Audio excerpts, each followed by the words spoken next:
Ja per anar acabant, algunes referències. El Wall Street Journal publica el 26 d'abril un article de Raymond Zong, Why Spain Won't Reform, és el títol de l'article. Per què Espanya no es reformarà? Llavors descriu una mica el perfil dels ministres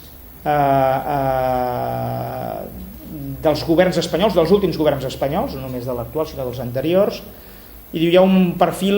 molt comú que és no parla anglès, no llicenciat, no ha viscut mai a l'estranger, no ha treballat mai al sector privat, no en té ni idea d'economia. Per tant, presa fàcil per les grans empreses, diguem-ne, perquè res no canviï, tot canvia perquè res no canviï. Això no ho diu Ramon Tremosa, que s'ha pres ara uns estimulants abans d'entrar, sinó això ho trobareu al The Wall Street Journal, que és el gran diari seriós, conservador, republicà, americà, referent de la dreta global, trobareu,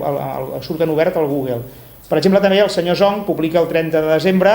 Spain, sí, rescatada però no salvada, i també torna en aquesta línia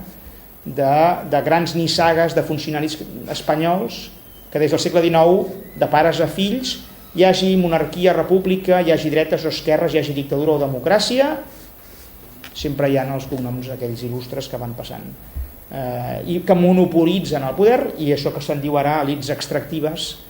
aquesta línia del César Molinas, que per cert té una previsió en el seu últim llibre molt pessimista, dient les elites extractives madrilenyes, abans de fer les reformes necessàries perquè puguem seguir en l'euro i posar el país en primera línia de competitivitat global, ens diran a tornar a la pesseta, i així seguirem amb dèficit del 10%, encara que la pesseta es depreciï, quan això, la depressió de la pesseta i la inflació alta és el gran impost contra les classes populars, el que més trenca la cohesió social.